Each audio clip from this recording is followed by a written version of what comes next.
clip. It's on the X by CBS Sports. Nice. I thought it was a cool little minute, 5 seconds actually.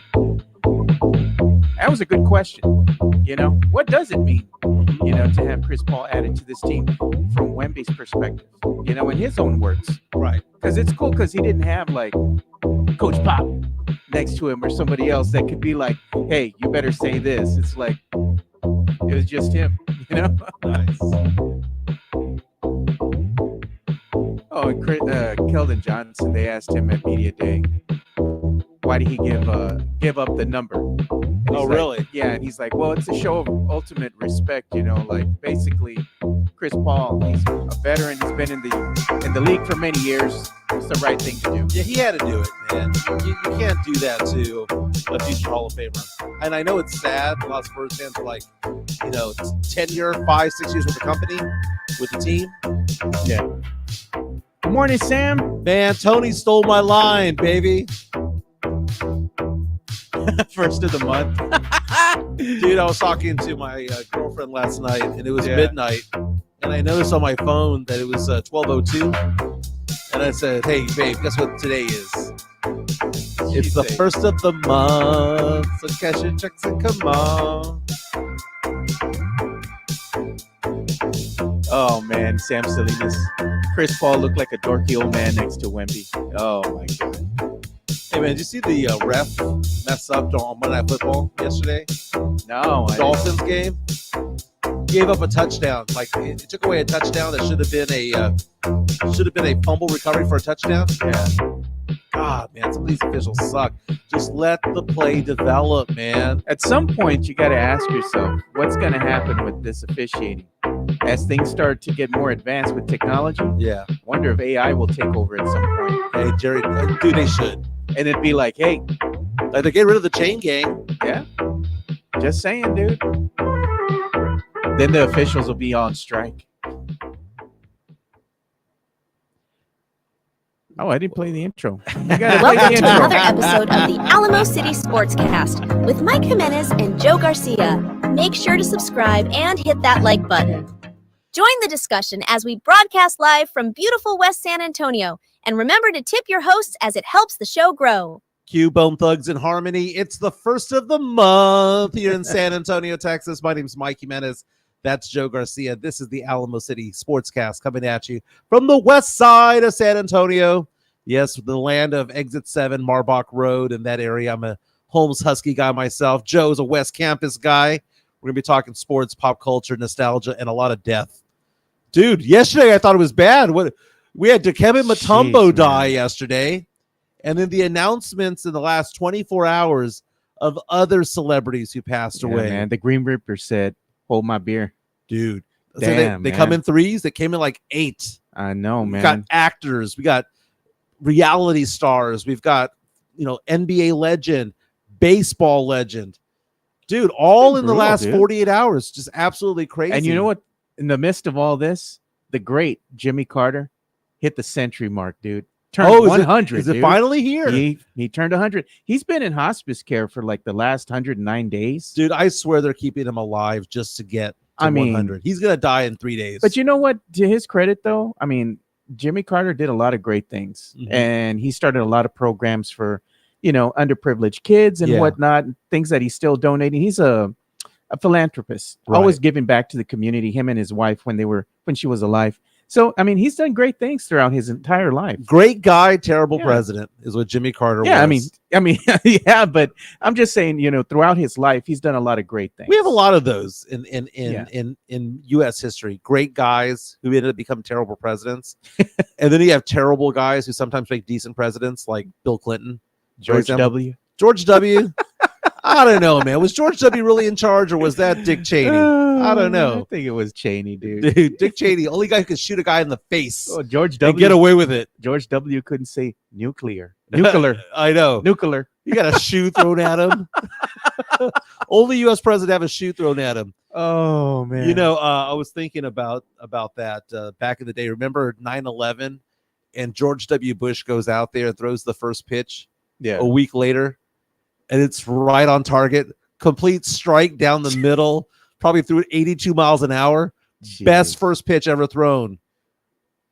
George W. Bush. The second is that girl from San Diego who did the backflip. Oh, into the like split. a gymnast or something. Yeah. Yeah. That one's all-time great number 2, man. But man, we have a lot to get into today. It's one of those days, Joe, where we don't have like a lead story, if you will. Just a lot of stuff that happened. Yeah. Do you want to lead with death? Do you want to lead with the MLB playoffs, which gets going today? Houston Astros take the field. The first game, Astros Tigers 1:30 today. Yeah. That's going to be a big matchup there. I Astros going for another title, another pennant. I think this is what we should do. We should actually start off with a little bit of death that leads into the MLB. And let's go ahead and talk about the great Pete Rose. Rose passed away at the age of 73 yesterday. 83 rather. Never made it into the Hall of Fame because of his gambling addiction. Okay, so Pete Rose is the all-time hit leader, and it's not even close. All-time hit leader. Great player, by the way. Great player, decent manager. 4,256 hits, batted .303 for his career. You know, as a manager, had a .525 winning percentage. Played for the Reds mostly. Yeah. From 63 to 78. He also played with the Phillies from 79 to 83 back in the day when Mike Schmidt was taking the field. That 83 lineup for the Phillies was amazing. You talk about a 17-time All-Star. He made the All-Star team 17 times. 3-time world champion. NL MVP in 1973, was the World Series MVP in 75. Rookie of the Year, 2-time Gold Glove winner. Slugger Award winner, Roberto Clemente Award winner. 3-time batting champion for the National League. Again, the Reds retired his number 14 jersey. But he got in trouble. Gambling, man. Now, the thing about that was that he was gambling back, in the 80s, and he got banned. And you go back in time, he had a gambling addiction. Oh, no doubt. No doubt. And you see that with players now. You see Tiger Woods, Charles Barkley, Michael Jordan, all with some sort of gambling addiction. Phil Mickelson, big time gambler. But the fact of the matter is that it is alleged that he gambled saying that his team was going to win. And I know gambling's wrong. And I would say, man, ban him for life, for multiple lifetimes, if he bet against his team, right? But because he bet for his team, at least that's the understanding that I have of the situation over the years, I'm kind of like, just let it go. Well, this is my stance on it. Whether he bet against his team or for his team, whatever it might have been, what's happening in today's world? Now, betting is prevalent everywhere. You can bet from your phone. It doesn't matter what state you're in. There's a way that you can still bet on teams, right? And since, let's say, even the MLB, NBA, NFL even have sponsorships, with some of these betting sites, why not just lift the ban on him already and just enshrine him into the Baseball Hall of Fame? Yeah, I mean, and there's the holier than thou people in sports media, right? But baseball banned him, so they're not going to allow him in the Hall of Fame, but he should be. He is one of a top, 15, 20 players of all time in Major League Baseball history. He's an iconic guy. Again, we went through all the accolades: 17-time All-Star, Rookie of the Year, hits champion.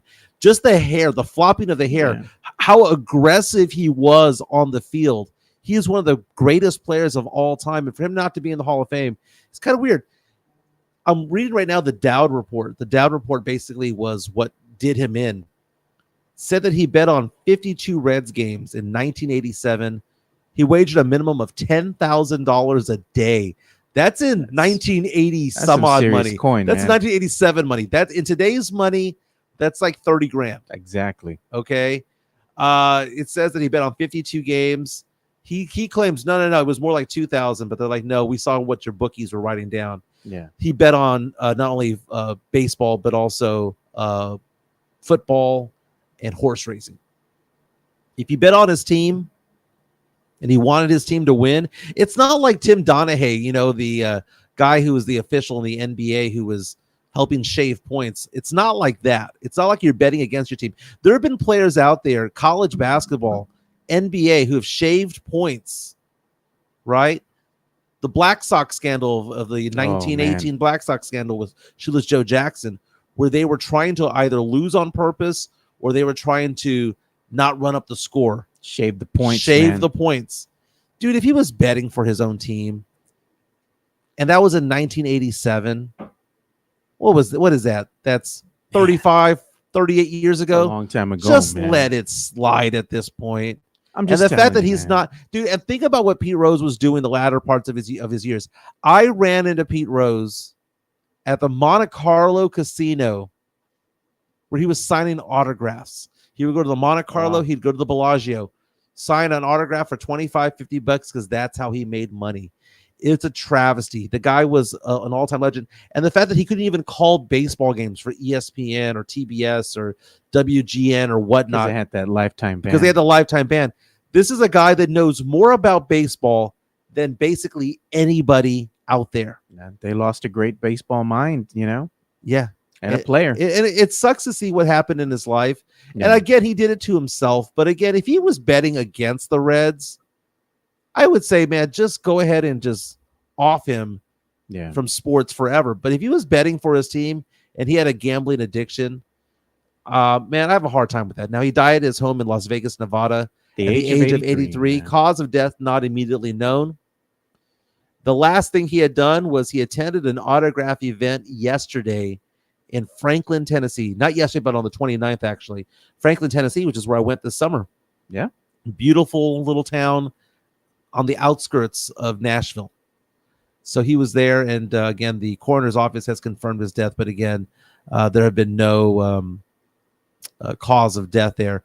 Some major league records that Pete Rose has: most career at-bats, most hits, most plate appearances, most career singles, most times on base, most times called out, most career games played. Think about that. He played 3,562 games. More than Carl Ripken? Yeah, more than Cal, yeah. Most games involved in a victory, 1,972 times. Most career runs by a switch hitter. Most career doubles and walks and total bases by a switch hitter. Most seasons with 200 or more hits. That's tied. He has 10 seasons like that. Yeah. Dude, the guy was an absolute stud. There's He's a baller, there's like 10 other records. National League records for most years played, 24. Most consecutive years played. Most career runs with 2,165. Most career doubles. Most career games with 5 or more hits. He had 10 games in which he had 5 hits or more. Yeah. The guy was a stud. And then he went out there and was a manager for the Reds as well. Dead at the age of 83. They should do the right thing, man, and shrine this brother into the Hall of Fame. He is. And it was A. Bartlett Giamatti who was the commissioner who banned him back. He probably got died already, dude. Yeah. Who, Giamatti? Yeah. Oh, Giamatti died. What's it called? A week after Rose was suspended. There you go, man. Yeah, it happened right away. Come on, man. Yeah, Giamatti died of a heart attack. So 8 days after Rose announced his own personal suspension. Now, the thing is that the Dowd report stated that there was no evidence that Pete Rose ever bet against his own team. So the investigation into the betting said, yeah, he was betting on baseball. Here are all the games that he did. So that's hearsay then. Well, no, this is the actual report. No, but I'm saying the media had reported that it could have been the other way. Yeah, exactly. But the actual investigation says he bet this much money. He was like, oh, I didn't bet that many games. I only bet 2,000. They're like, no, you bet 52 games. You were betting 10,000 a pop. And by the way, we saw who you were betting for. The bookie said you were betting for yourself. Yeah. So I might. You see that comment right there? I have a soft spot for gamblers, but hates Jason Aldean. I just hate his music. Oh man, dude, Pete Rose was a great player. You know what? Are we gonna dovetail into baseball playoffs? Or do you want to dovetail into the other celebrity death of the day? We can dovetail into the playoffs, but before we do that, I think we should talk about the other celebrity death of the day, because this is something that I think we all, doesn't matter like the age gap right now, everybody saw American Pickers. Yeah, so if you want to show my screen, I have a photo here of Frank Fritz, who passed away at the age of 60. Now, he had a stroke 2 years ago, which is why American Pickers went off the air. That is one of my favorite reality shows of all time. And I know it's nonsense. But you know what's so funny? Yeah. I have clients. I had a client who passed away about 4 or 5 years ago. Guess what he did for a living? He was a picker. He was a picker. Like, it's an actual occupation. It was a husband and wife team where they would go all over the country, go into rummage sales, go into yard sales, estate sales, and they were pickers. They would go to try to find a diamond in the rough. They try to go find something that the seller didn't know was valuable or not, or the seller didn't care. I will talk about Frank Fritz in a second, but I had this one client who passed away a few years ago. Old man. He was a museum curator. Yeah. I would go to his house here in San Antonio. His house was a better museum. His house was a better museum than anything I've seen in San Antonio or Austin. So much so that San Antonio and Austin museums and museums in Houston would take his stuff to display for 3 or 6 months at a time and then have to return it to him. I went to go visit my client at his house. And when you walk in the door, there's a cannon facing you like it's going to blow your head off. The cannon was from Gettysburg. Wow, dude. There's another cannon that was there from the Battle of the Alamo. Man, all this kind of like old trinkets like that. I'm always afraid of having any like that stuff in my house because you never know, like spirits attach themselves to stuff. Bet you that house is haunted, bro. Okay, so all the stuff that he had in his house, man, it was just artifacts. It was drums from Gettysburg and things from the American Revolution. Dude, he had a wing to his house that was dedicated to World War II. He had a full decorated Army, Navy, Marine, and Air Force allied, U.S. soldier, U.S. officers. And he had the same thing for the Nazis. And he had them where they were facing each other in a combat type of situation. Dude, with the blades and the guns and all that stuff, with the insignias, it was amazing, dude. Amazing. How did they get all that stuff? They were pickers. Pickers, man. You know what the Frank was known for? They called his nickname was the Bundler. Bundler, yeah. Every time he'd go out there and you'd see him, trying to go ahead and shake somebody down. Hey, man, let's bundle all this stuff together and I'll give you a certain price. Yeah, because the other guy would be like individually try to buy stuff off of people. That'll be like $50, $100, $50, $100, and it's like $300. He goes, why don't we just get it all for $200? He was the bundler, or right? they flip for it. They're between $300 and $250. What? Let's go flip for it. I forgot about that. $50. So Frank Fritz died. The person who made the announcement was Mike Wolf, who was the other person that was involved with American Pickers. This was kind of the heyday back in the early 2000s, 2010s, where the History Channel had a lot of really good shows, reality shows. They had Pawn Stars. They had American Pickers. They had Counting Cars. Yeah. They had a lot of stuff. And then they had one guy who was like aliens. The History Channel kind of pivoted from World War II stuff. Yeah.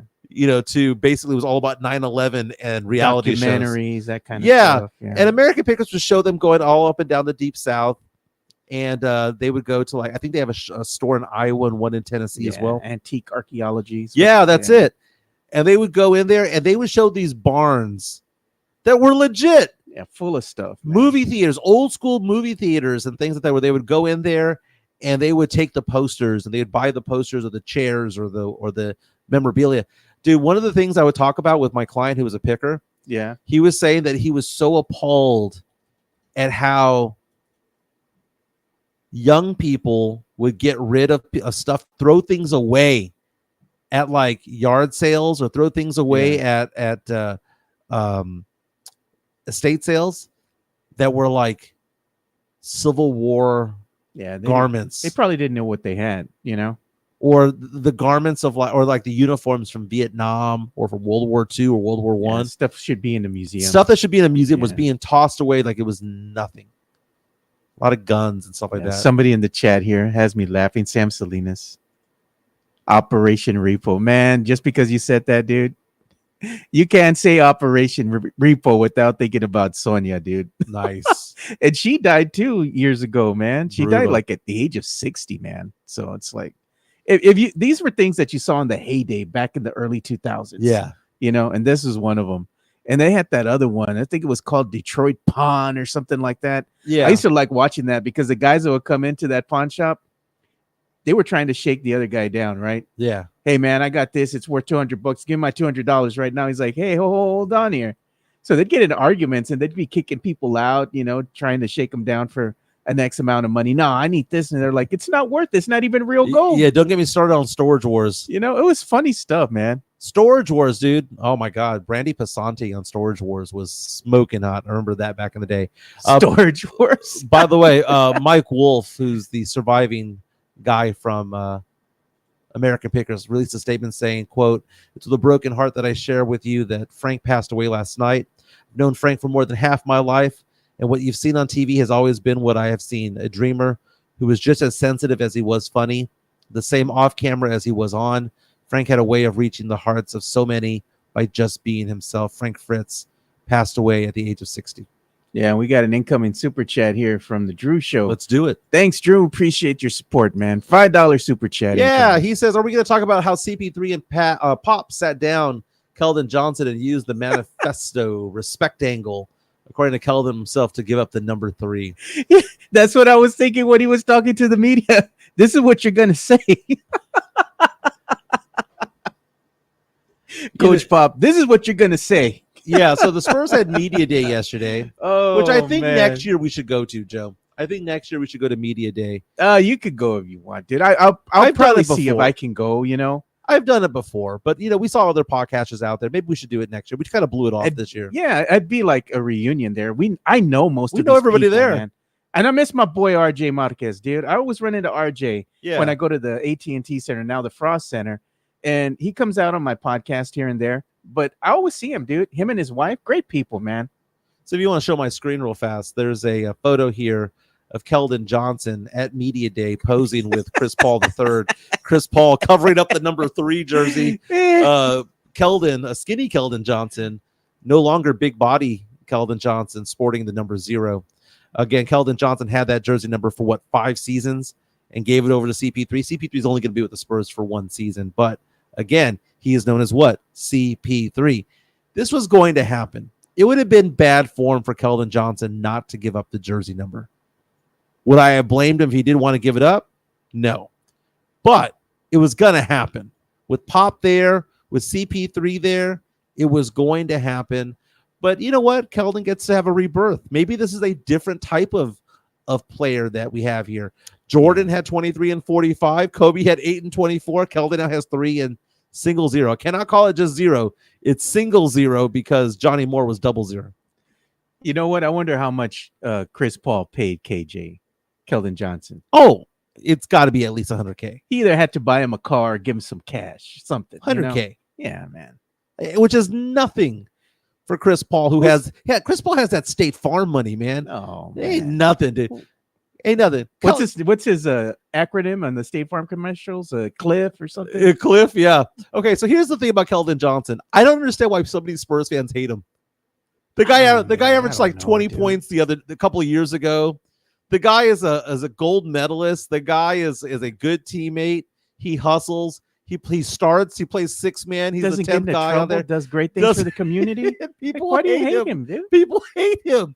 I don't get it. Spurs fan is a crazy bunch, man. They got Keldon Johnson was the number 29 pick in the draft. Everyone's making it seem like he was a top 10 player. I still like Keldon. He overachieved. Keldon's my boy, man. I even got the little bobblehead, the Mustang. I advocated with Keldon trading potentially Keldon if it was to improve the team.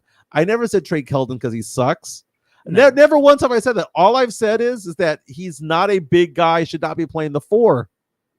Play him a 3. That's where he should be playing. Yeah. And what do I have over here? I also have a picture, right? You've seen it. Yeah. The Mustang, right? I mean, come on. I'm a Keldon Johnson fan. And look what people say about him, dude. What are they saying? Give me the number. Your ass is going to China.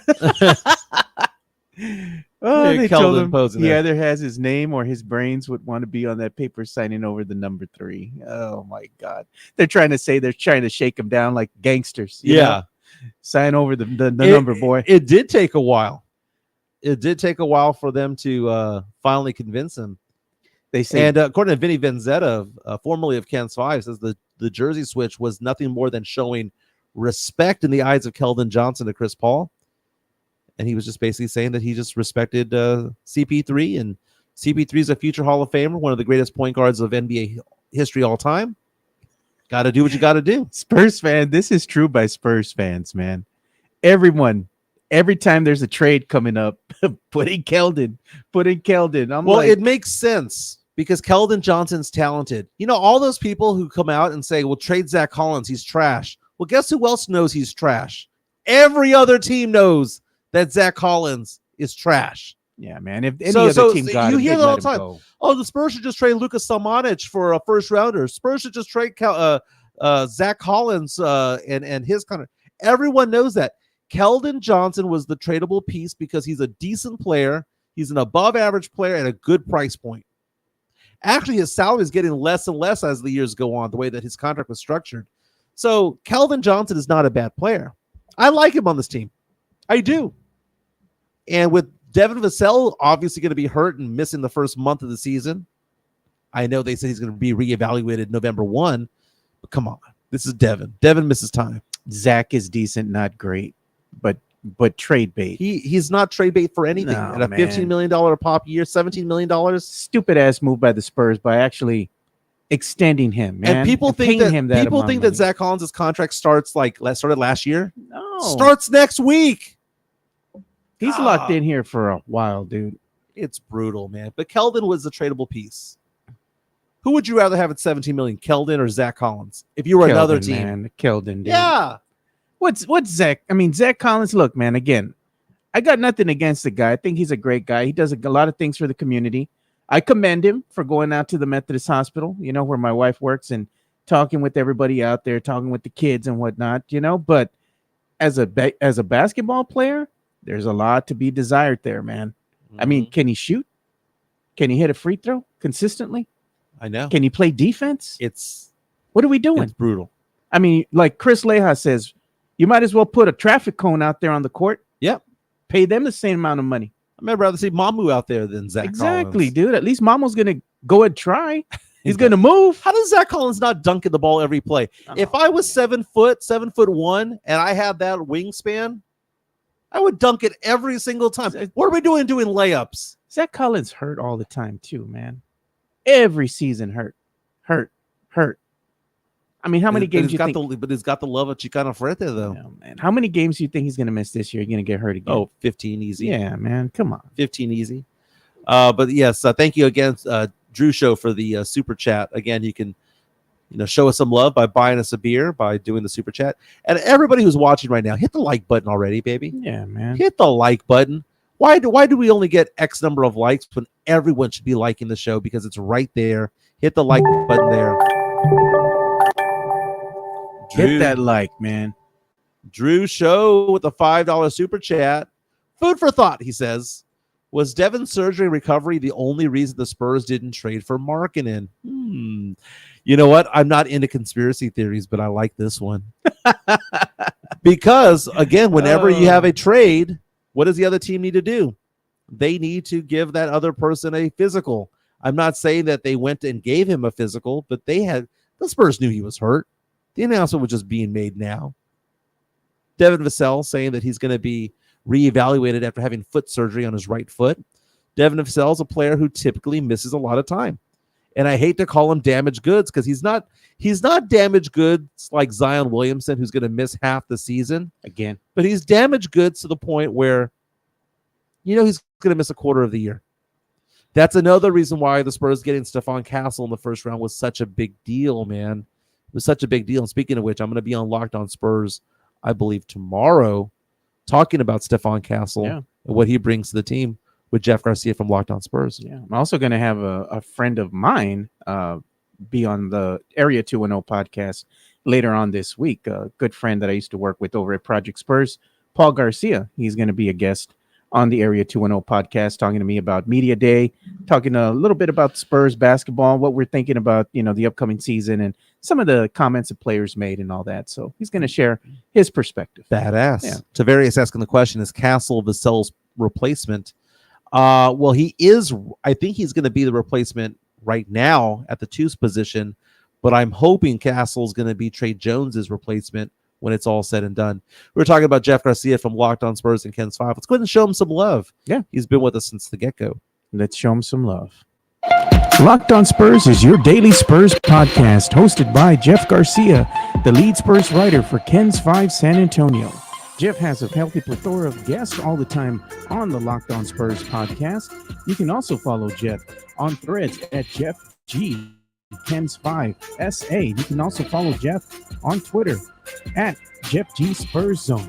So make sure you go ahead and give Jeff a follow, not only on Threads and Twitter, but also on YouTube at youtube.com/@LockedOnSpurs. This is where you're going to be able to find the replay of the Locked On Spurs podcast. Make sure to like, subscribe, and share. You know, I always mention that I subscribe on Spotify and YouTube, but you can also Spotify wherever you get your podcasts.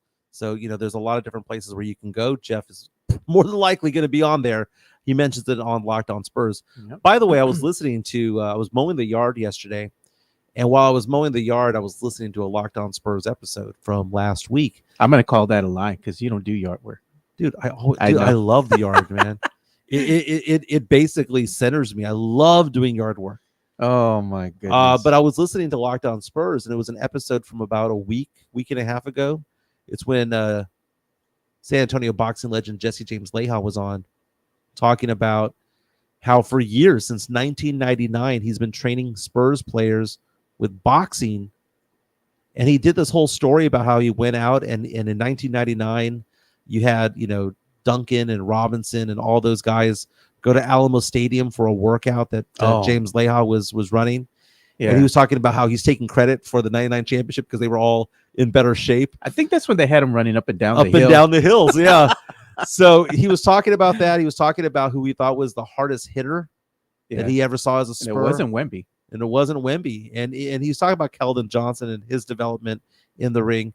If you're going to listen to a Locked On Spurs episode that I highly recommend, go back to the James Leija one, because James Leija is a San Antonio treasure, a San Antonio legend. And he's talking about not only the fitness that it takes for an athlete, but for a regular person to have that hand-eye coordination. It was a great episode. James Leija on with Jeff Garcia last week on Locked On Spurs. Go ahead. And it's also on video as well if you want to check it out on YouTube. Jeff Garcia just posted an article just 8 minutes ago about Jeremy Sohan. Your talking favorite. About their goals. You know what? I hope Sohan breaks out this year. I really do. And now when I say that Sohan breaks out, I think Sohan's going to break out in a different way. I'm not saying that he's going to go and shoot 36% from three. I'm not going to say that he's going to light it up, because his shot, especially when you saw it during the Olympics, like they didn't even make the Olympics, but when you saw them trying to get to the preliminaries, it looked broken. What, his EFG, your favorite stat? 48.3 year one, 48.3. Maybe he has a better year this year. You're going to wear a Sohan jersey? Well, what is better? Because if he gets to 50%, he's still below average. I mean, for his position, his EFG should be, it depends on how many times he shoots the three ball. I'd say his EFG should be 54%. Yeah. And you might look at that and go, 54% to 48, that's pretty close. It's not. 54% is 50 percentile for his position. 48.3 is bottom 15 percentile for his position. Get halfway there. Get to 51. Yeah. Get to 51. I'd be a happy man. But I think he's going to be better because he has better players around him. Look at Derek White. Derek White was a decent player with the Spurs. Yeah. He was a much better player when he had Tatum and Brown and Horford and all of those guys around him. You look at Jeremy Sohan, he's going to be better because Harrison Barnes is there. He's going to be better because Chris Paul is there. He's going to be better because Wemby's getting better. So damn straight, Jeremy Sohan's going to have a better year this year. He better. And I believe he's going to. Jeff Garcia, again, your daily content for Spurs coverage. He also mentioned earlier today that Taco Palenque is the official Fresh Mex restaurant. So it's not Tex-Mex, it's Fresh Mex. Joe, give me your takes on Taco Palenque. It's all right. It's not bad, dude. It's a lot better than Taco Cabana. I've been there because there's one right here around the corner from us, down 1604, right here as you're making the turn to get on from 151 to 1604, right before Culebra.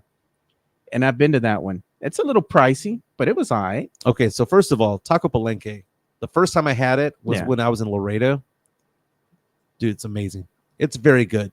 It's not Tex-Mex. It's somewhere in between Mexican and Tex-Mex. I like it, dude. I really do like it. Taco Cabana was one of my favorite places to go in the 90s and early 2000s. Not anymore. It is trash now. It's garbage, dude. I mean, it is one step above Taco Bell. Everything about it is just one step above Taco Bell. I actually gotta say Taco Bell's probably surpassed. Every Taco once in a Cabana. while, I crave the nachos at Taco Cabana. Yeah. But even so, when they started putting queso on top of it as opposed to shredded cheese, I got mad.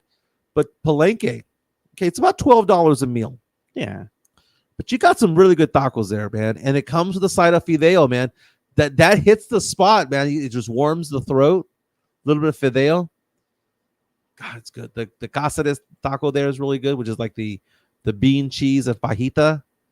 That was really good. Then they have that one that's it's basically fajita meat with queso fresa, whatever.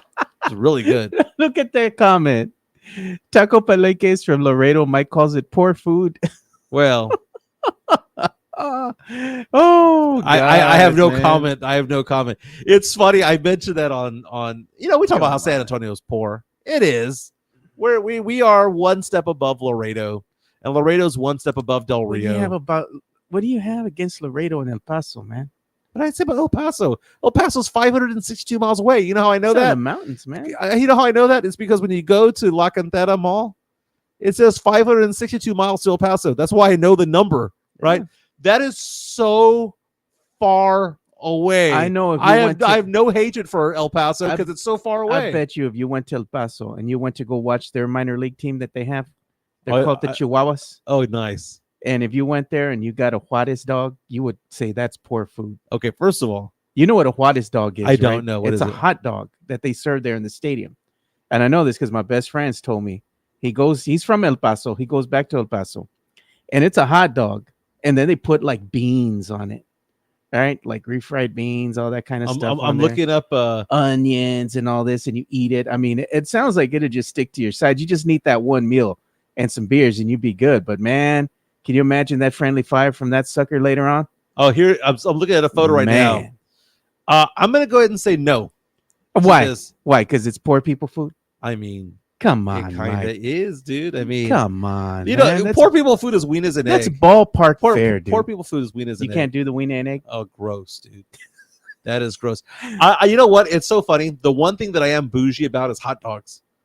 Like I want all beef. I want all beef. What's that? No Bar S brand hot dogs for you. Oh, dude, not even Oscar Mayer, man. I ain't gonna do that crap. I have to have the full length bun. I'm not gonna have cow lips and all that crap. What do you get? Is it like the Oscar Mayer brand? No, what man. Are you getting? Well, you know Oscar Mayer is really good because you have Nathan's and all that. Like when you get it up to the upper echelon, Nathan's it's is really gonna good. be all beef. It's not that little, No, beaks and feet. I will do Nathan's. I will do Ballpark. But man, I have to be bougie about that. The other thing I don't do that is generic or cheap. I can't do cheap soda, Joe. I can't go to Walmart or HEB and get the Hill Country Fair soda. The same thing goes with the cereal. You go down the aisle at HEB and they have like the fake Fruit Loops and the fake Frosted Flakes. It's the same thing. I can't have any of that crap. Same thing. I tried giving that to my kids one time and they called my ass out. They were like, "We know this isn't the same thing, you know." But hey, man, I'm gonna tell you on one thing though. And I like that HEB cola, right? The HEB brand stuff is good, That's man. gross. No, it's not. Like that Diet Dr. B. That hits different, Dude, man. where did Dr. B get its degree from, man? I go with it's like Dr. Pepper. Diet Dr. Pepper, but it's No, called, man. Diet Dr. B from the HEB brand. That thing slaps, bro. I love it. Me and my niece always say it. It hits different, dude. No, man. Yeah, man. Soda can't do the generic, man. Hot dogs cannot do the generic. I got regular sodas. We were drinking Diet Pepsis last week, but I like that Diet Dr. B, man. I don't trust it. No, man, that's good stuff. You know what else I like from that HEB? The off-brand, the HEB brand, like Cool Ranch chips, Yeah, and the Cheetos. That stuff's good, dude. No, I can't do fake chips either, man. I just can't. Tony, now let's ask it if Corpus Christi's poor. Corpus Christi is poor. I lived there for 2.5 years. God, it's po. Basically, if you're south of San Marcos, south of New Braunfels, we're getting to poor. Now, San Antonio isn't dirt poor. I mean, we're not, McAllen, Harlingen, Donna, the RGV. You heard the triangle of toughness. Now look at this, Midtown Texas. the Texas Triangle of Poverty, San Antonio, Corpus, Laredo. Jeez, man. It's actually Corpus, Laredo, Brownsville. The triangle points downward. San Antonio is just kind of like, San Antonio is just meh. Well, okay, first of all, Joe, if San Antonio could be reflected as a neighborhood in the city of San Antonio, like if Stone Oak is, I don't know, the Woodlands, Houston area, right? Yeah. If Alamo Heights is South Park, or what is it called? In Dallas. Okay. Right? Okay. South Lake, rather. Where's San Antonio in relation to any neighborhood in San Antonio? I'm going to tell you where San Antonio is. Okay, I have one in my opinion. You tell me. Okay. Where's San Antonio in relation to like what Stone Oak and Stone Oak is Woodlands, Houston, right? Austin is would be like with the Pearl District, right? What is San Antonio? And I love this question, by the way. What is San Antonio in relation to a neighborhood in San Antonio? Damn. And kind of mid-tier, dude, in the middle. I have one. You know what San Antonio would, and I'm going to take a jab at you. It'd be the Holmes area. Close. Around Holmes High School. Close. I have Jefferson in mind. Oh, God. I think San Antonio is like the Jefferson Woodlawn area. It's not bad. It's seen better days. It's not trashy. It's not poor, but it ain't rich. It's historic. I think San Antonio is the Jefferson High School of Texas. That whole Woodlawn Lake area of Texas. They're saying that Mike's a wiener connoisseur. You know what my best friend said one time, dude? And this is a catchphrase that we always say to each other. We went one time to the Spurs game, right? Yeah. And we got there early, because I had like good seats and all that, and they let you in before everybody else. And we're walking around the whole concourse and everything, and there's nobody there. It's just us, a handful of other people. And they're already, they're letting you get food and whatnot, if you wanted to buy food. Mm-hmm. And my friend hadn't eaten all day. So as soon as we get in there and we're walking, and we're talking, right? And he stops talking to me, and he's like, takes a deep breath, and he goes, "Huele a wiener?" I'm like, "Bro, what?" And he's like, "Man, I want a hot dog, bro. I can smell him from here." And I'll never forget that. I always tell him to this day, "What does it smell like?" He goes, "Man, F you, bro." I said, "Huele a what?" "Huele a wiener." If people call me bougie, we're a little bit late on some of these comments coming in. We started talking about food and cola. July And then that's what I'm saying. Look at Midtown. HEB Cola is legit, bro. That's what I'm saying, dude. Mike, you see the cheap hot dogs, dude. I tell this story about growing up, never having dinner at home on Fridays, because my dad would always get Fred's fish fry on Fridays, and my sisters would eat it up, and my mom and dad would eat it up, and every Friday I'd be there eating just the bread. Why? Because I don't eat fish. I didn't back then. Oh, I said, whoa. Wiener and egg is breakfast for effing champions, man. Yeah, if you po. Oh, come on, man. No. That's good stuff, bro. Okay, so Joe, let's talk about breakfast tacos. We talk about sports all the time, right? We'll get back to the Major League Baseball playoffs. Astros take the field in a couple of hours. What are the three best tacos that you go get, like for breakfast? Go breakfast tacos, right? You're not gonna go to Sandra's or Las Palapas or Lupita's or wherever. We're gonna order tacos, right? You could get 3 tacos, one of each. What are the 3 you're getting? Oh man, I always got to go and get like a sausage and egg, a papa ranchera, Okay, and like bean and cheese. okay. My daughter Gabby is a huge bean and cheese fan. She told me when she was little that bean and cheese tacos were the best meal ever, because she says that they're perfect for breakfast. They're perfect for lunch. You could have them for dinner. You could have them as a snack. She says that bean and cheese tacos are the perfect food. They are, man. For Mexicanos. And you know what makes a perfect bean and cheese taco? It's the beans themselves. They have to be good, like homemade beans, where they make the pot of beans and then they squash them. Right. Top tier. I dated a vegetarian years ago. Yeah, too, man. Vegetarian years ago. She could only have bean and cheese tacos from Taco Cabana because they don't use bacon. And they don't use like the lard or whatever. They do it a little bit differently. That's what makes them good, though, man. Okay, so I walk into a taqueria, right? I go into Lupita's or I go into Don Pedro's or whatever. Dude, I've always been in love with potato egg with cheese and bacon. Potato and egg from Bill Miller's is really damn good, dude. It's the hash browns. I know, man. That stuff is good, dude. I'm a carne guisada and cheese kind of guy. And for breakfast, dude, there's a what is the third one I would have for breakfast? Those are like my two main ones. There's a chilaquiles taco that I have that I see every once in a while. Kind of a crunchy taco. Not bad. Oh my God, Midtown Texas put it on a shirt. Huele a wiener. Now everybody's gonna be saying that when we get together somewhere. Huele a wiener. I'll be like, oh God, man. Oh, Sith coming with eggs and ketchup. Gross. Bro, what? Poor man's food. So Mike admitted he needs his wieners all beef. I never call taco palenque poor food. I like taco palenque. Oh, you said it's poor people food, man. I never said palenque was poor food. Taco Cabana is poor food. Jeez, palenque man. is legit. Oh, Elias doesn't eat beans. Now, let me ask you this question about beans. When you go to a restaurant, is it refried or do you like getting the borracho? The borracho. It depends on what I'm eating. I don't mind a borracho bean.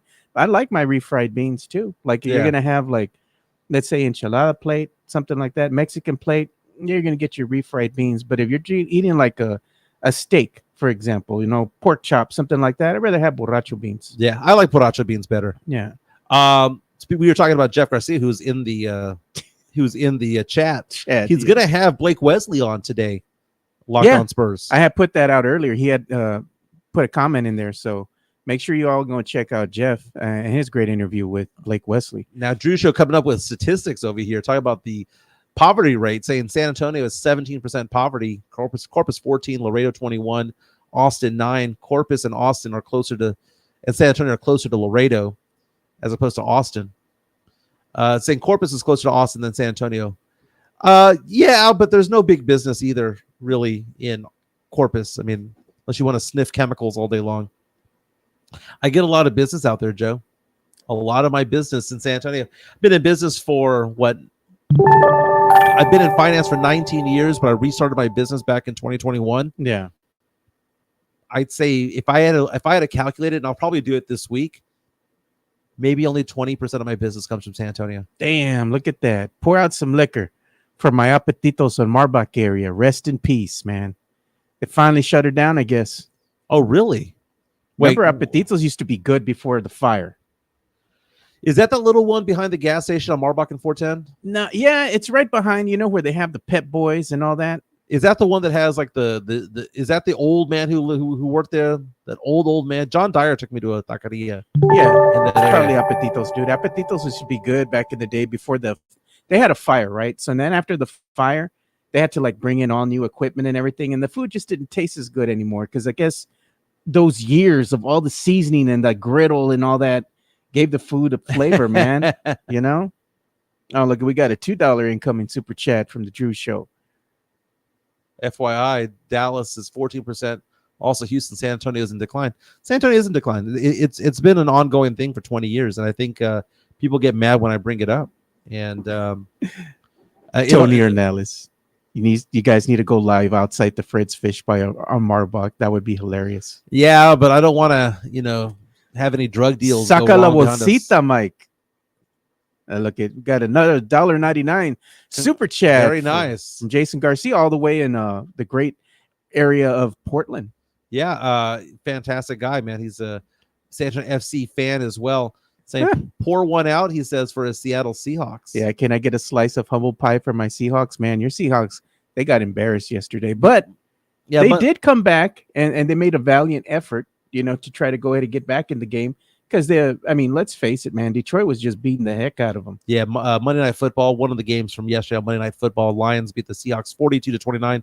First loss of the year for the Seahawks, who, Geno Smith almost threw for 400 yards, 395 yards passing. He didn't have a bad game. Yeah, Jared Goff had 2 touchdowns thrown and caught one. Amon-Ra St. Brown. He had a perfect game. We're going to talk about the stats, but we started getting off on the tangent here, talking about food and whatnot. 18 for 18. Amon-Ra St. Brown was 1 for 1.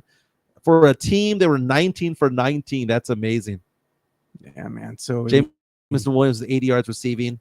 Sam Laporta, who's a stud tight end, 53 yards there. You're not going to win a game if the other team is throwing 100%.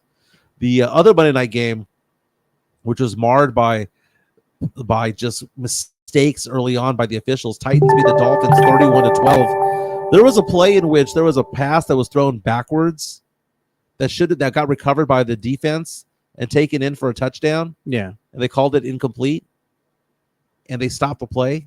Then they ended up they checked it out and they said, oh well, it was a fumble recovery, but they wouldn't give the touchdown.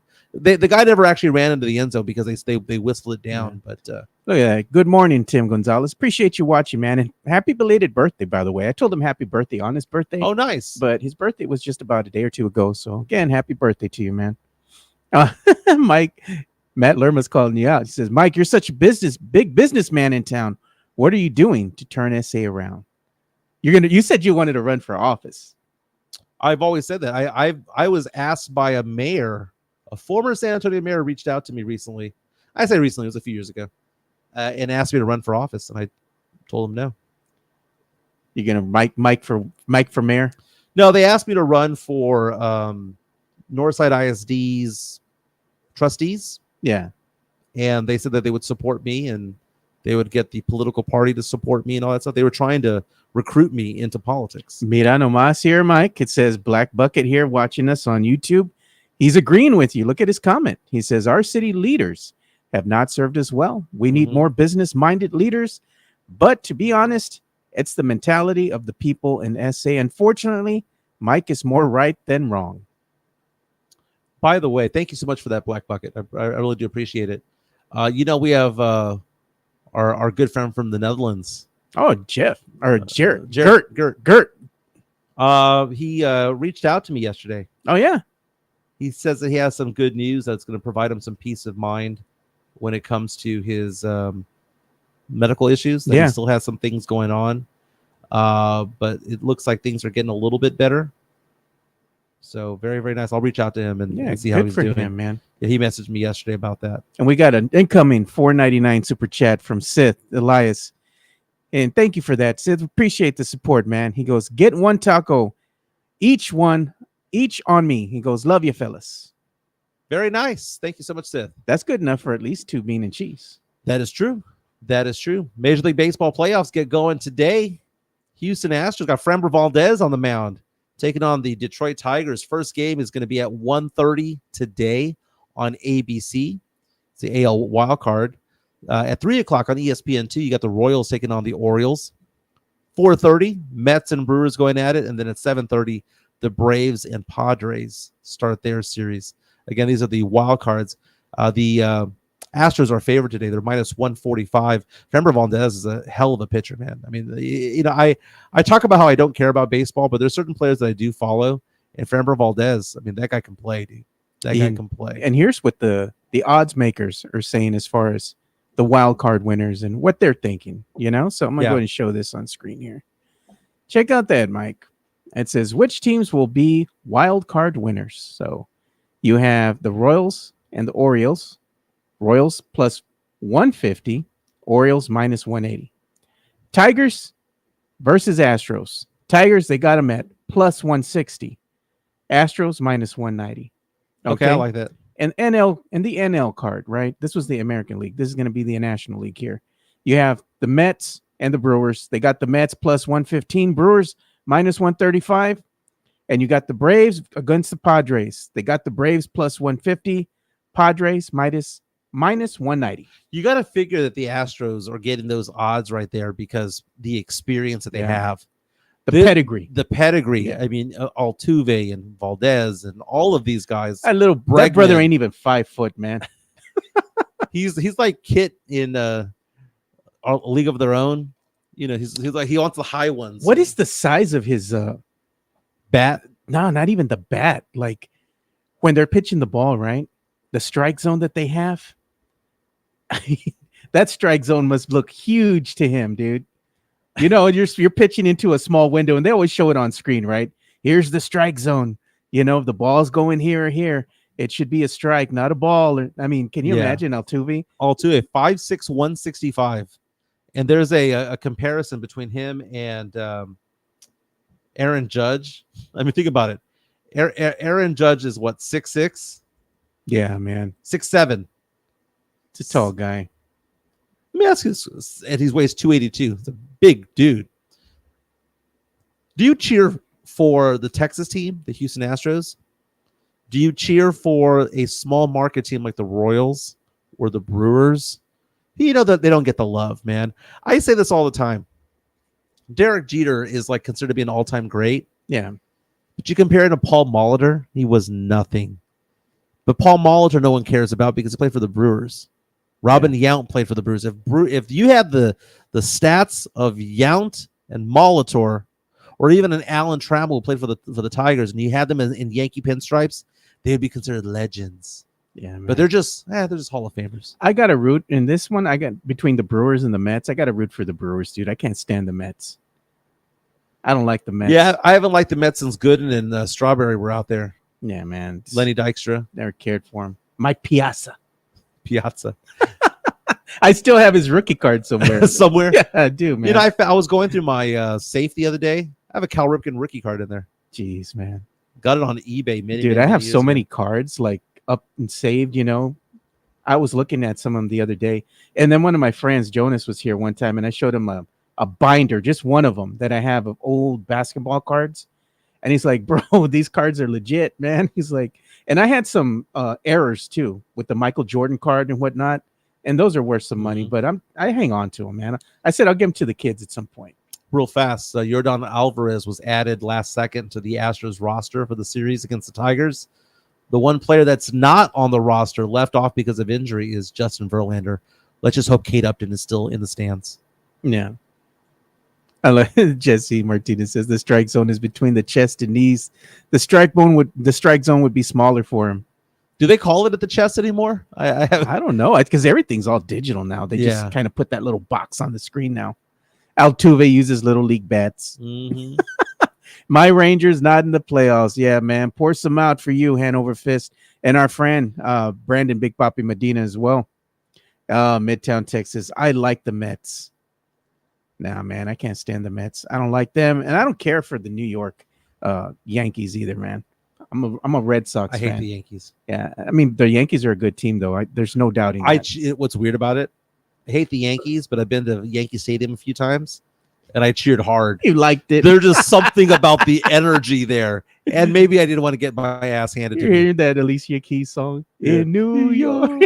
You're concrete jungle where dreams are made of. There's nothing you can't do. Jabbing out, singing to the song. Yeah. The only part I know from Jay-Z is 3-card Monty. We're gonna go over the NFL power rankings. But when it comes to the power rankings for best concrete, number one every week, every year goes to MCS General Contracting. Let's go ahead and give our boy Chris Leha and MCS General Contracting some love. MCS General Contracting, more than 30 years of combined experience in concrete placement. They are the best in the business. Honest pricing, high quality work. They get going on house foundations, driveways, concrete patio decks. If you want to extend the deck, extend the driveway. If you're a business and you need to put together a slab, a parking lot, or other concrete placement services or sidewalks, reach out to MCS General Contracting at 210-774-9155. They're confident in their skills, so give Chris Leha over at MCS General Contracting a call at 210-774-9155. And thank you for being a sponsor of this show. That Diamond Hard Concrete, Diamond Hard. They do a fantastic job. They do it right the first time. And what I loved about Leja when he came over, he just had a vision. He just said, you know what? You need a landing here, a step here, a sidewalk here. This is how it's going to work. He just looked at it, and it just happened. They got it done real fast, man. It was really cool. You could call him, man. Call Christopher Leja over at MCS General Contracting. Number is 210-774-9155. This show and the chat that you guys are using all the time, it's powered by MCS General Contracting. That's right, baby. So we talk about the NFL power rankings every Tuesday. Super chat. Incoming. Squirrel. There we go. Says the world's largest cowboy boots made from concrete and fiberglass. These 40-foot tall boots are located in San Antonio. Not so poor city, Mike. Talking about with North Star Mall, right? Whenever I have family come in from California, the first thing that they do, or one of the first things that they do other than go get food, go to the Mexican bakeries or go into get some taquerias or go to a taqueria, is they go to the boots. They take photos in front of North Star Mall. I don't know, man. Those boots have been around. They were around during Kelly Air Force Base's heyday. So that's when San Antonio was rocking back in the day. Yeah. But thank you so much for the super chat. So Joe, people are so mad when I call San Antonio poor. It is. And you know what? Oh, there ain't crap to do in this town half the time. You go on to the Current, you go like things to do in San Antonio. It's always like the Botanical Gardens or the San Antonio Zoo. Speaking of old things, the Sunken Gardens, did you see that they have like a new restaurant now? Really? In that area? It's not open all the time, and it's only open from certain times of the day, but it looks really nice, man. Yeah. Maybe go check that out. Tony saying not mad, just annoyed. And they're saying those boots over there in the North Star Mall. I know they're not even in fashion anymore. They're not even in style. They're old. Let's talk about NFL power rankings real quick. Who are we going to go with this week? We're going to go with NBC Sports, NFL.com. Or are we going to go with USA Today or CBS Sports? Let's go with CBS Sports. We haven't given them some love for a while. So ESPN Sports this is Pete Prisco, who's kind of a controversial writer back in the day, says Sam Darnold, and who's the quarterback of the 4-0 Vikings, should be an MVP candidate. I agree. Wouldn't that be funny if Sam Darnold? The Jets have sucked for the better part. Mark Sanchez had a couple of good years, right? Yeah. For the better part of 50 years since Joe Namath. Broadway sucked Joe. So bad. Sam Darnold now getting a fresh breath of air, was with the Jets for a few years, drafted early by them. Didn't work out. He's a bust, right? Goes to San Francisco. What happens over there? He holds a clipboard. He backs up Brock Purdy.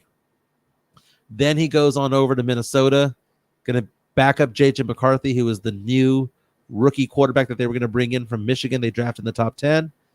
He goes down with an injury. Sam Darnold's now the quarterback, and now Sam Darnold is sitting there as an MVP candidate. What happens if he takes his team to a 12-5 record or a 13-4 record or even an 11-6 record? What if he goes to the Super Bowl? What if they go to the playoffs? What happens to J.J. McCarthy and all the draft capital they had in him?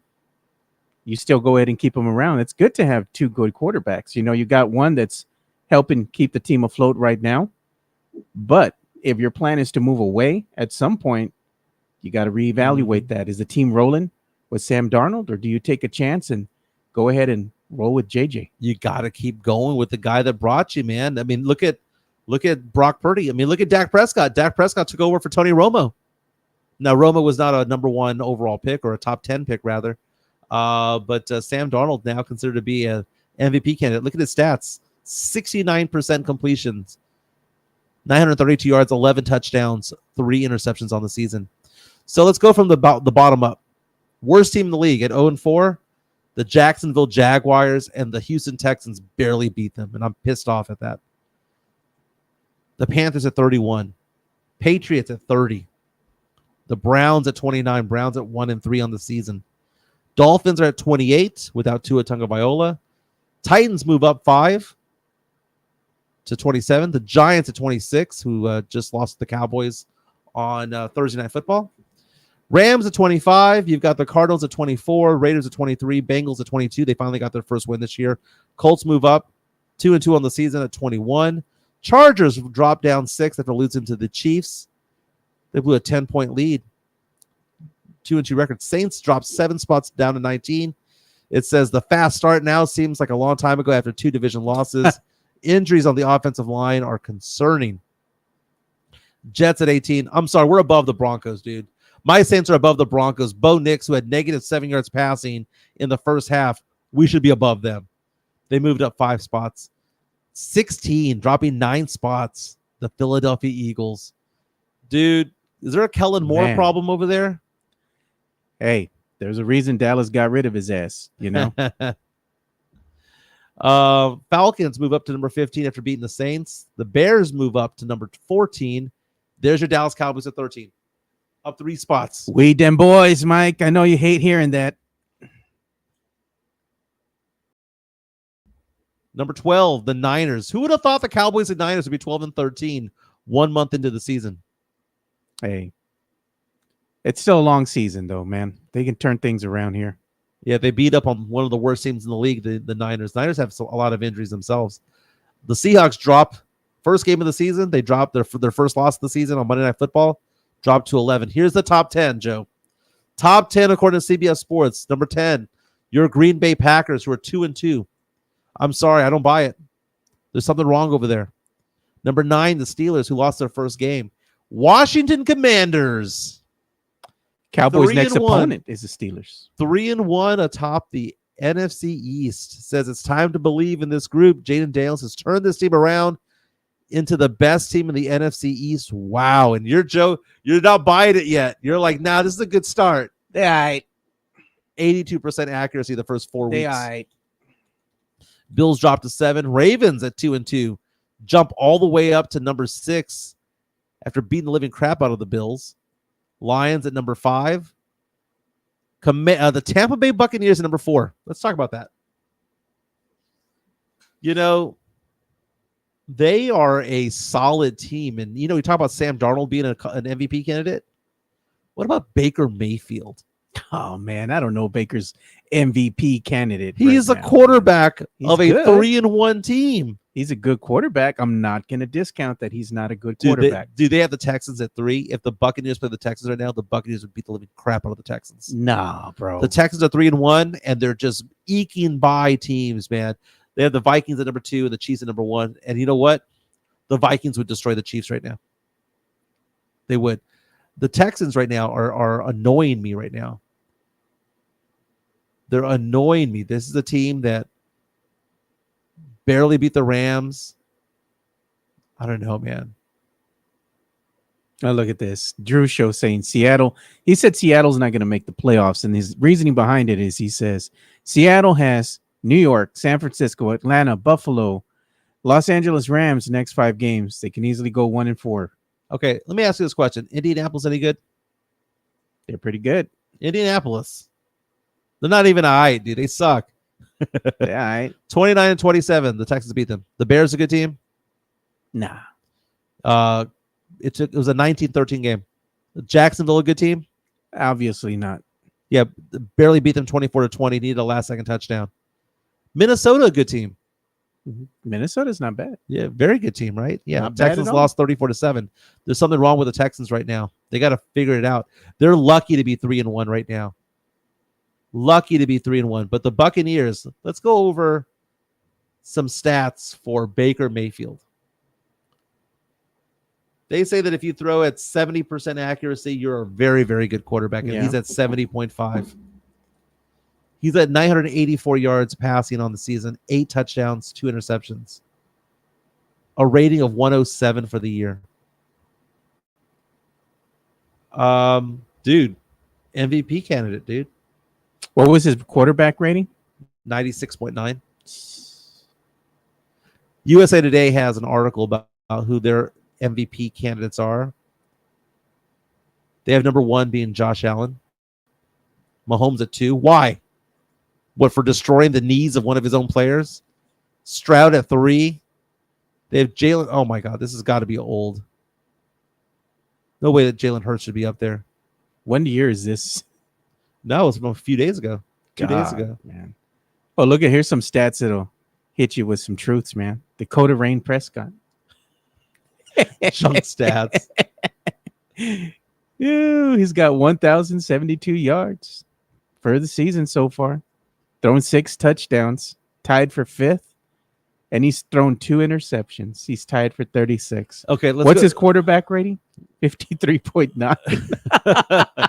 Let's go to DraftKings. Okay, so this is the legit one. So DraftKings Sportsbook has Mahomes at 3-1 odds, Josh Allen at 3.5-1, Lamar Jackson at 7, CJ Stroud at 10. Then they have Sam Darnold at 13-1. Look at that, Sam Darnold at 13-1. They have Brock Purdy at 18-1, Joe Burrow at 22, and Jaden Daniels right now is the number 8 candidate right now for the MVP according to the DraftKings Sportsbook at 25-1 odds. They have Jared Goff at 25-1. They have Dak Prescott at 25-1, along with Jalen Hurts. Baker Mayfield at 30-1. Okay, if I'm placing some bets right now, Baker Mayfield, Sam Darnold, and Jaden Daniels, I would much rather have than Patrick Mahomes right now. I'd much rather have than CJ Stroud. Why do they still got Joe Burrow on there, man? His team is garbage. His team is garbage, but Burrow's so good, man. His team is booty crumbs, man. It ain't his fault. It ain't his fault. I'm just saying it's not him that he's like a bad quarterback. It's that team that's just booty crumbs. 978 yards passing, 7 touchdowns, 1 interception, 106 passer rating. It ain't his fault.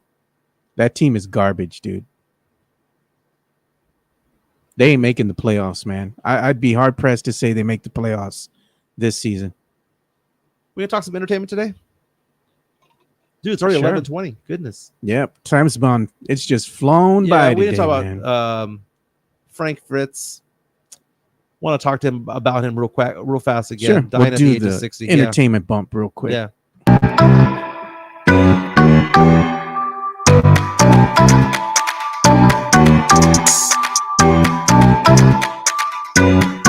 Yeah, if you didn't hear, Frank Fritz passed away. He was on American Pickers for several seasons on that hit History Channel show back in the day. Died at the age of 60. He had a stroke 2 years ago. Cause of death has not been announced, but Mike Wolf, who's also on that show, American Pickers, made an announcement earlier today talking about how Frank had passed away. And we've been talking a lot about celebrity deaths and whatnot. You go on to Pete Rose dying, to Kevin Mutombo. You have actresses that have died. You know what I wanted to get into, by the way, now that I think about it? Did you see this? The ring collapse at WWE Monday Night Raw. That's following a 715-pound superplex. Yeah, it was superstars Braun Strowman and Bronson Reed fought in the epic last man standing match, according to TMZ. Let's take a look at this once the commercial ends. Jeez, man. Son of a. Why do they always have commercials, dude, for everything? This is TMZ Sports and USA Network. That's some big uns.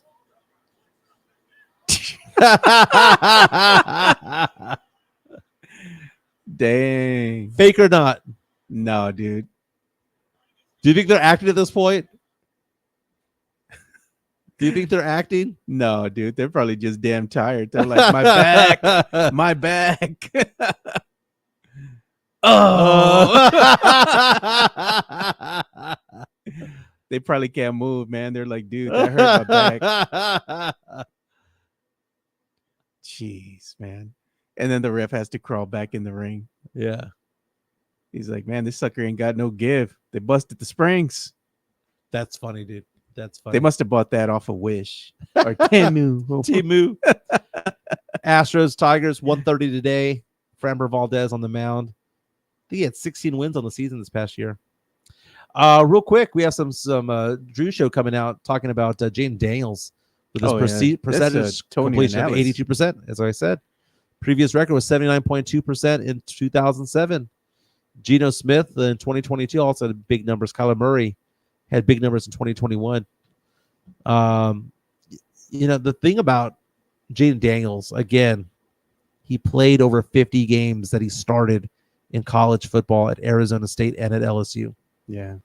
The guy is just ready to go. Big time program. Played against SEC defenses. Good player, dude. And then you take him at number 2. Why? Like Caleb Williams was good, won the Heisman and all that, but I never looked at Caleb Williams and I thought he can do what Jaden Daniels does. Not at all. Oh, they're talking about the WWE right now is Sam Polinas. He's saying this has been one of the greatest programs they put together in a long time. Great feud, great action. That's worthy of Attitude Era. It is National Taco Day. That it is. It's Taco Tuesday too, you know? Wow. You know, one of the things that I saw here, and we're going to talk about this too, because I had saw somewhere by Front Office Sports, I think I retweeted it earlier today too. They were breaking news, and they were saying that what's happening is that now DirecTV has purchased Dish Network. Really? And they're absorbing their plethora of subscribers, something like 10 million subscribers that they have. And not only is that purchase going to include Dish Network, but also Sling TV, which Dish TV or Dish Network, they own Sling TV as well. So this is a big play for DirecTV, because DirecTV is still in the satellite business with some of the rural areas, but really they're trying to go ahead and build this conglomerate of this. They want to be known as a big bona fide streaming service. Right. So you got to ask the question, what does this mean for you as the subscriber moving forward when it comes to sports? Because right now, DirecTV, and you look at their streaming packages, they're one of the few options that's out there where you can get Bally Sports already packaged in there, right? Well, having the Sling TV option in there is big, because DirecTV, I've had before, it doesn't travel.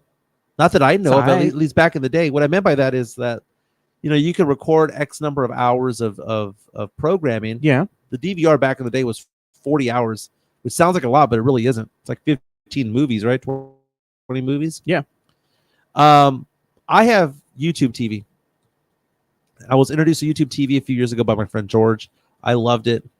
And now whenever I go to my girlfriend's house, right? She lives in the Houston area, right? I go over there. She doesn't have TV. She's got streaming services, right? She got the cord, nothing but streaming services. I want to watch Sunday football. Or I want to watch college football. I log into the YouTube TV app, and all of a sudden, all my stuff is there. My DVR is there. Like Sling TV does that, right? Yeah. All my stuff is there. I went to go visit my daughter in Baton Rouge, right? LSU graduate. Went to go visit her this past weekend. Went over there. I wanted to watch TV. She doesn't have TV. Guess what I did?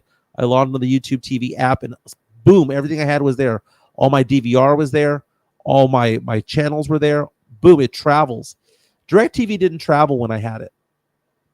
But that's the whole point of Sling, is to have your TV travel with you. So that's cool. Yeah, and look, here's the information I'm showing from Front Office Sports. DirecTV is acquiring Dish Network in a move that will create by far the country's top TV distributor with nearly 20 million subscribers, and says the long contemplated merger also includes Dish Network's streaming service, Sling TV. And we're getting some comments in here already. You know, I know Matt Lerma, friend of the show here, is a friend of the show, is watching. He says, now you should be able to watch all the local games. Yeah, you should be able to watch all the local games. But what I'm talking about specifically is the marquee games, you know, where they're going to charge you for like ESPN and TNT, right? And, you know, because this is big business when it comes to sports, because ESPN's going to have the Monday Night Football game. You're going to want TNT because what do they show there? NBA basketball. What is, you know, like USA Network? What is TBS and TNT show? March Madness, you know? Yeah. And all these things are big business. And when it comes to sports. So I'm just letting everybody know, like, when you have these mergers like this, it changes the landscape of things, because right now, with these TV deals being made with ESPNs and some of the other bigger networks, it costs you more money as a consumer when you have a YouTube TV, or like for me, if I have Hulu with TV Plus and whatnot. At the end of the day, it hits your wallet, because they got to charge you more to keep the programming that you want in place, you know? And less competition usually leads to higher prices. Exactly, man. So at the end of the day, you have the big guys that are going to be flexing their muscle, and DirecTV is going to be one of the top streaming services here in the country. So expect TV prices across the board, no matter who you have, they're going to wind up going up. And you know who's also entering the fray when it comes to that? And quietly, they've been putting together some things that are quite interesting. Amazon Prime TV. Yeah. If you go to Amazon Prime now, they have a live TV option where they've gotten a lot of the stuff that they show like on Pluto TV, and now they're merging that into their own. I like Pluto. So now they're starting to expand. They have Freevee, right? Yeah. If you can watch the shows for free there, and they have specific shows that they show on Freevee. They have Amazon Prime Video. They have Thursday Night Football. Now they're showing not college, but they're showing soccer. They're going to be showing combat sports now because they have a contract now with boxing. They're starting to try to put together some really interesting things going on here. And it looks like everybody's starting to jockey for position when it comes to getting your hard-earned money. So expect to pay more to watch sports in the next year or so. You know what? If the programming is good and they bring more to the table than what the normal ABC, CBS, Fox, and NBC used to do, I'm okay with it. I don't mind paying a little bit more to get better quality. I really don't. But it sucks for those who can't afford that, because there's some people who rely on the ABCs of the world, the ESPNs of the world to make it happen. And Matt Lerma saying DirecTV is owned by AT&T. Not anymore. I believe that AT&T actually sold those rights away, so they don't own DirecTV anymore. DirecTV is its own standalone thing. Yeah. I think that happened about 2 years ago. So I don't believe that AT&T no longer owns the rights to DirecTV. Before we wrap up, Catherine Stinson of the MySA wrote an article about Taco Tuesday. Yeah. And it's National Taco Day. Here are some places where she says you can go to get some specials. You go to Taco Palenque. If you like the Maverick Taco, buy one, get one free. And it goes all the way to Thursday the 4th. Taco Cabana, $1 bean and cheese tacos today. Taco Bell, $1 tacos from 10 a.m. to 7 p.m. So basically lunch and dinner over there. Long John Silver's, if there's one in your neighborhood, 2 fish tacos for $5. Las Palapas, buy 2 tacos, get 1 free. Has to be of lesser value. El Pollo Loco, 3 fire grilled chicken tacos for $5. That's cheap, man. And then Chuy's. Chuy's ain't real Mexican. Basically $1, basically picadillo. Yeah, it's not real Mexican. They got one right here around the corner from us, man. Yeah. And they got rid of a lot of the menu. Hey, let's go. Give me some love real fast. Yeah. Did you change the photo? Did you change the photo? I haven't changed the photo yet. Oh! But I do have your number. 210-508-0369. I'm in financial services, so you got a stray retirement account that needs to be rolled over. You have an advisor that you don't like. You want me to have a second opinion or a second look at what you've got going on when it comes to your retirement, when it comes to your old 401ks, old 403bs, old thrift savings accounts, or whatever the case may be. I do investments. I do life insurance, long-term care disability. Yesterday was a good day. Signed up a young man to life insurance. Nice. Signed up today. I'm signing up a new guy for an investment. He has never invested before. He's going to give me his first $2,000 worth of investments, and I'm going to go find something to put his money into. I have a lot going on when it comes to it all. I manage about $15 million in assets right now. I'm very, very fortunate. This has become a successful thing, and I'm a fiduciary. Everything I say and do needs to be in the client's best interest. So. Again, my number is 210-508-0369. Don't forget Locked On Spurs, Jeff Garcia for your daily content. Again, I recommend the episode he had with James Leha. That was really, really, really good. Boxing star Jesse James Leha. Aside from that, I think I'll be on Locked On Spurs either tomorrow or the next day talking about Stephon Castle and what needs to be done with him now that Devin Vassell's injured. So looking forward to it. Everyone have a fantastic day. My name's Mike. That's Joe. This is the Alamo City Sportscast. Hit the like button on the way out the door. Like, subscribe, and share with your friends, man. Everyone have a fantastic day. We'll see you tomorrow. See y'all.